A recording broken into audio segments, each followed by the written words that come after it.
Hi, welcome to Soulprint Intuitive Tarot. My name is Cindy. I'm so glad you have found me and are choosing to spend some time with me. It's absolutely wonderful.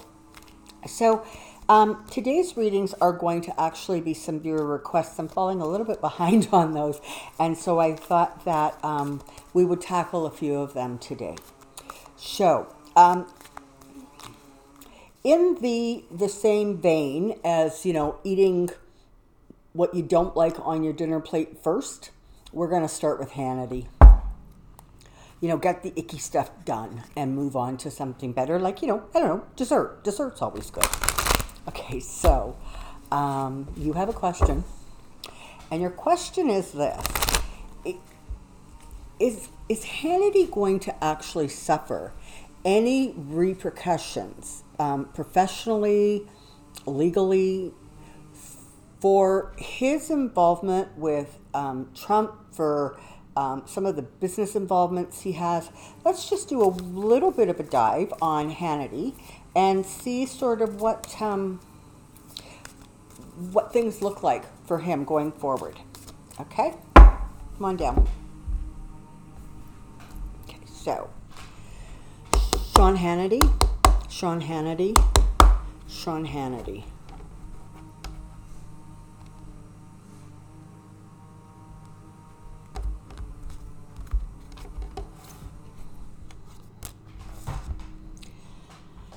Okay, well, he's all about the money.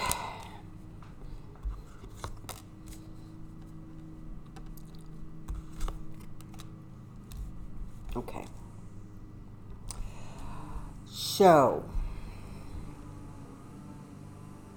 sometimes the Queen of Swords to me represents the Southern District of New York. I can't remember her name, Letitia maybe. Please don't send me 900 messages telling me what it is, because you got to know as soon as I stop recording, it's going to come flooding into my head.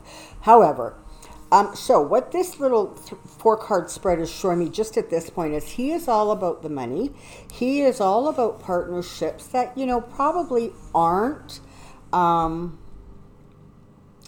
cleanest and purest. They're probably not with people of high integrity and good business morals.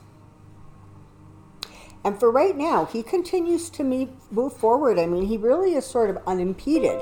He has been able to move forward in such a way that he really is not being touched for now. We've got this card sitting here kind of basically saying, the law's coming for you at some point, and possibly even already. You have garnered the attention of law enforcement. There is also some concern, I think, for Hannity with regards to some of the activities that are taking place in terms of him helping and being so active on the Trump campaign. So we literally have the Queen of Swords and the Knight of Swords sitting here. And for me, and I'm sure for a lot of other readers, swords really are about the law. They are about the truth. They are about, power.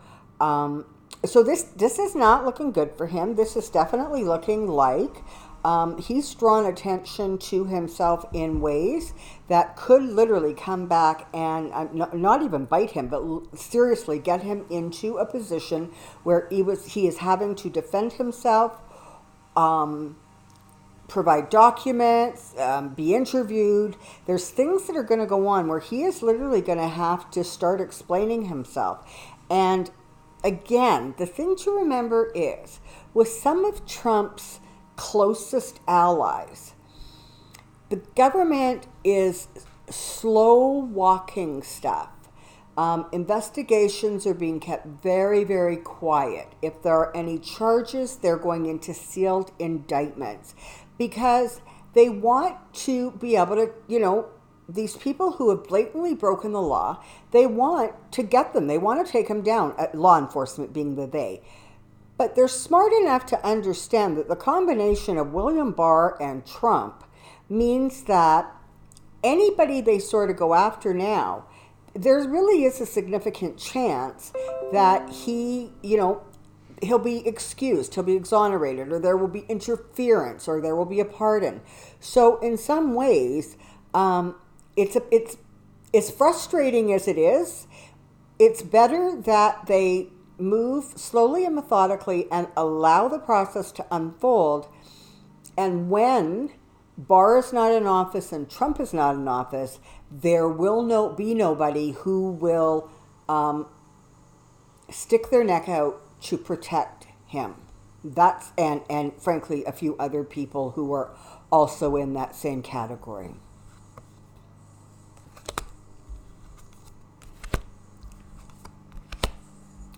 There's Trump.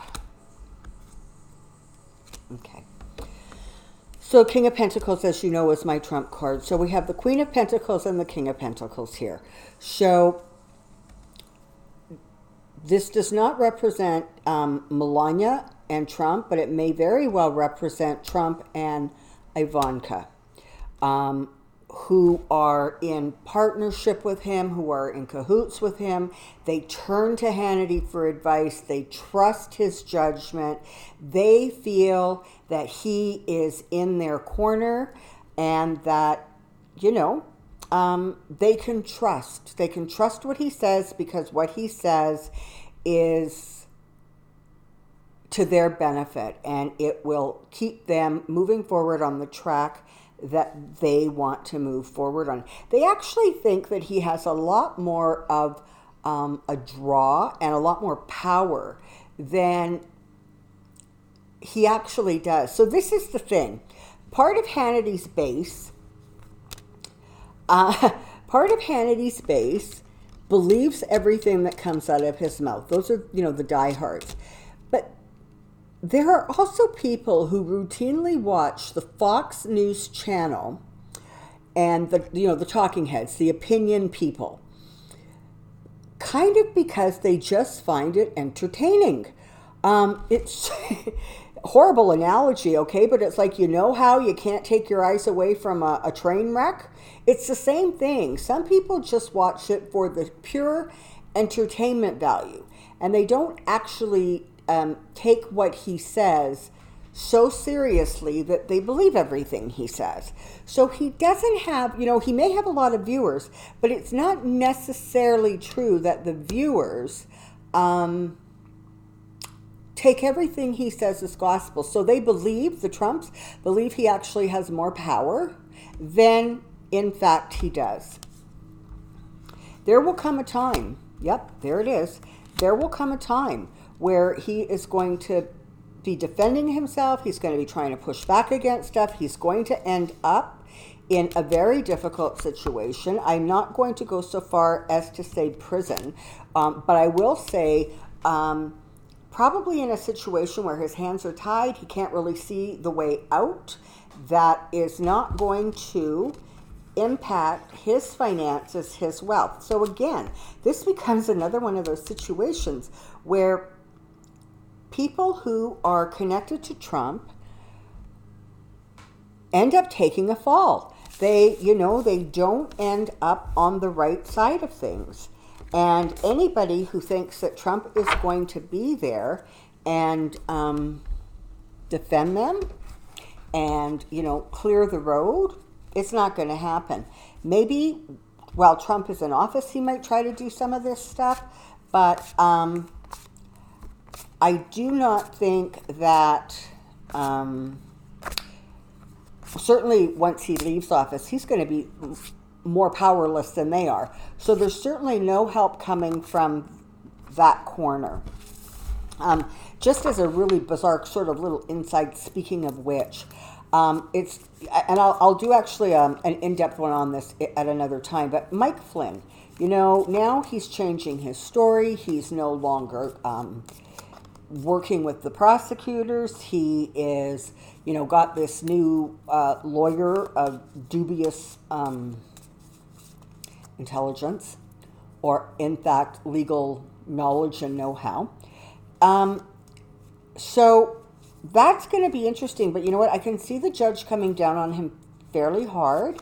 And I can see, I don't think Trump will actually pardon him. I think there's going to be a lot of talk about pardoning him.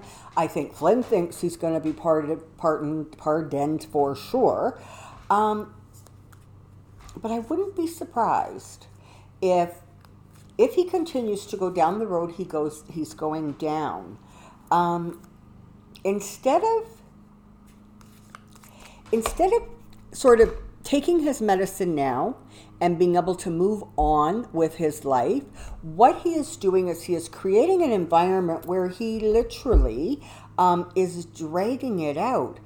And so even if he does get pardoned, I still see him paying a rather serious price. Okay, so it doesn't matter what question I ask. When I see Flynn, I see him behind bars. So I don't know what that means. I mean, does that mean this time? Does it mean next time? Does it mean after Trump leaves office? I don't know.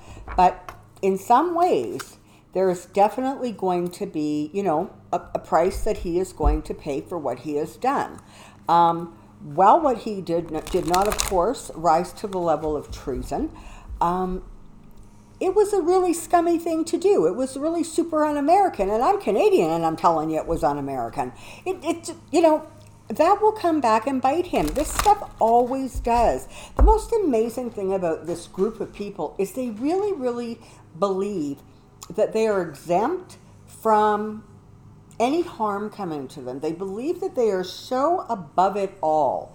And that, in fact, is going to be exactly what takes them down. So, that's a story on Hannity. That's a little bit of an aside on Flynn. Let's take a look at Hillary and Bill Clinton. So I've been asked a couple of questions. With the Epstein thing going on, of course, there's the question of, was Bill connected to that or involved in some of the more disreputable and harmful to people activities that went on around Epstein and his group. And people are also asking me to do a quick little bit of a check-in on Hillary Clinton and see, given all of the insanity that's going on now, if we can get kind of a read on how she's doing and how she's feeling now about the fact that she did not win the 2016 election and she is not sitting in the Oval Office. So, come on down. We're going to take a look at Bill and Hillary Clinton.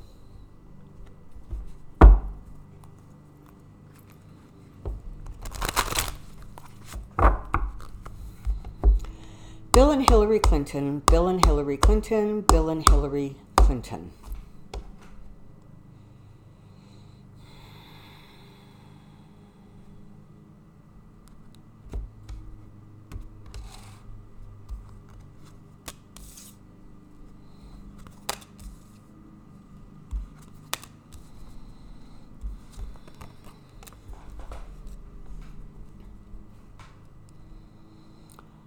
All right, let's start with this.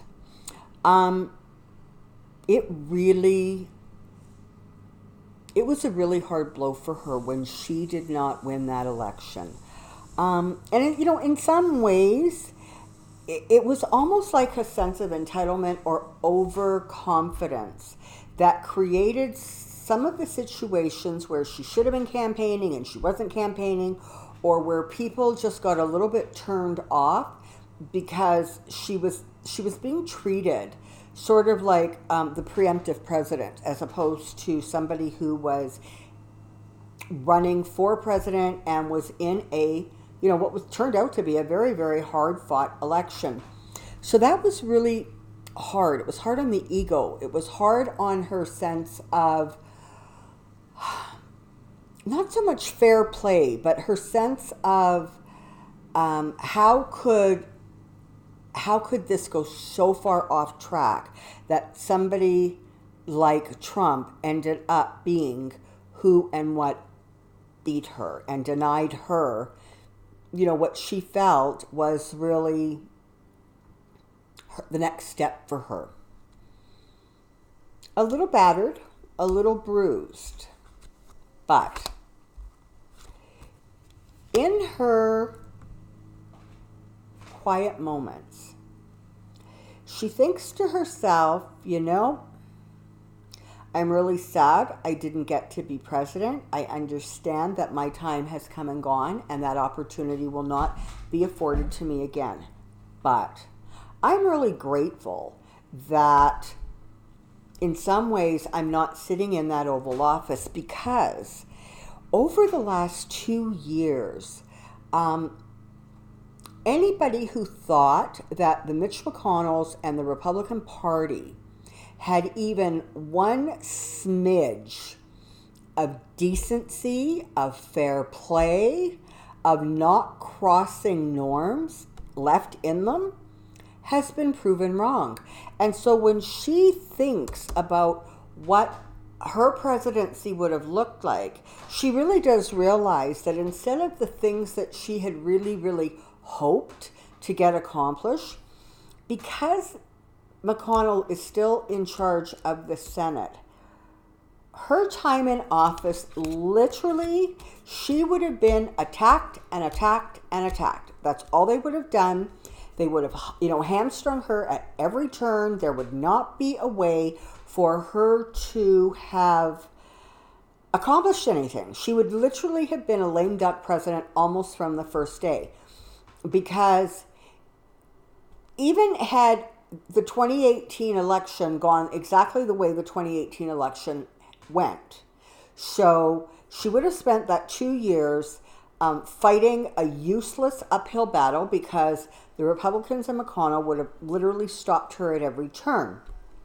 So 2018 would have rolled around, and there was this landslide, the blue wave that came in, but in some ways, it still would not have been enough to put her in a stronger position, because for the people who really had reservations about Hillary, or who didn't like her, or was concerned about financial things with her and Bill, they would not have knocked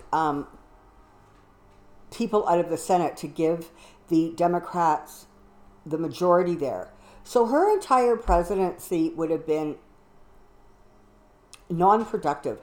Anything that she had hoped that she would be able to accomplish, she would not have been. And in hindsight, she looks at that and says, that chance has gone by. But in some ways, it almost would have been as divisive as the Trump presidency is, because her winning would not have created any more, cohesion. And just from a sort of a spiritual level, if you will, a higher karmic level, the way the universe works and the way we learn lessons. This horrible and difficult and challenging period that the United States is going through, with all of this divisiveness, and people can't even have a civil conversation anymore, with two sides kind of agreeing to meet in the middle, or at the very least agree to disagree. The fact that there is, either way the country would have gone, there would have been this real divisiveness. And that is because that is part of the learning curve. It is part of the energy. It is part of the path that the United States was sort of destined to take. Because in creating so much division, where it's so blatant and it's so right in your face, what it has done is it has created the impetus for moving ahead in a way that brings the two sides into alignment, or into at least some agreement. There are going to be compromises coming from this. Not with McConnell. He's going to have to be bounced out of office. And so I saw that Amy McGrath has announced that she is running in Kentucky. So let us send her good wishes. Let us hope that the people of Kentucky are so finished with McConnell that he gets removed, and that the Democrats take over the Senate, in the upcoming election. So really there can be the opportunity to move forward, because that's exactly what has been put in place. A lot of divisiveness that eventually is going to cause the two sides to come back together in a more united and a way that allows for compromise and forward movement. Okay, so that looks like that's kind of it on Hillary. I think, and honestly, I think she's kind of retired. She's enjoying her retirement. She's enjoying being a grandma, right? She's liking this aspect of her life right now. It's not so terrible. Okay, let's go carry on. So, I'm focusing on Bill.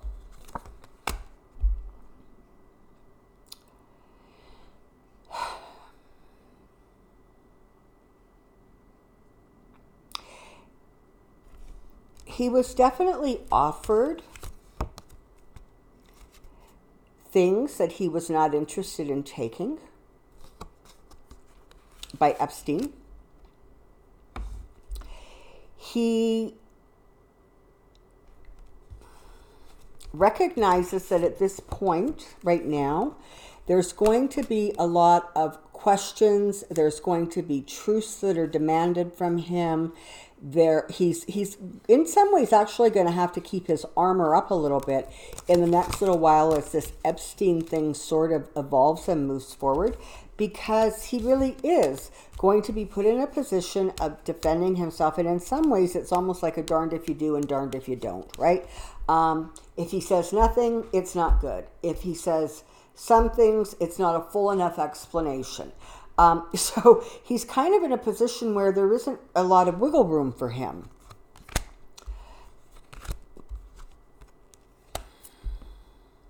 I think his reputation might take a little bit of a battering in the months to come in terms of the connection to Epstein. But honestly, energetically, I do not see that he actually took Epstein up on any offers connected to sexual shenanigans, assault, or flat out rape. I don't see it. I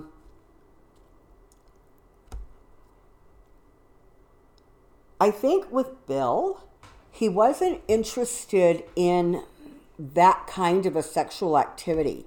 He was more interested in women who would make him feel young and virile and strong. But he wanted women who were actually smart enough, whose opinion, when they flattered him, he could believe. So he didn't want somebody underage who didn't, know the ins and outs of politics or government or law. He was looking for smart women who would feed his ego, so that when they said, "Oh, Bill, you're wonderful," he felt he could believe them, and in that way, his ego was fed. So that's the story on Bill and Hillary. I have been asked, just one quick thing, I've been asked if Obama has had any access, or in fact instigated any of the investigations with Trump. And energetically, I've asked this question several times, and the answer is always the same: no. This was a man of too much integrity. Investigations that were going on, he purposely did not want to hear about. It was like, I don't want that information here. I don't want there ever to be any confusion about my actions or any influence that I might have had connected to this. So it was flat out no. These days, he also does not want any background information. Now, that's not to say that there aren't friends of his and people who may tell him things in a casual way, but it is not like he just wants Trump out of office. So he's not interested in doing anything that could muddy the waters and make that not happen. And so that's in terms of the current investigation. He really knows only a smidge more perhaps than the general public knows. So in that way, I'm going to say he's like in the clear. All right, this has again gone on a little longer than I hoped, so I'm going to wrap this up. Quick housekeeping note before I do. I think I have finally got the PayPal thing sorted out.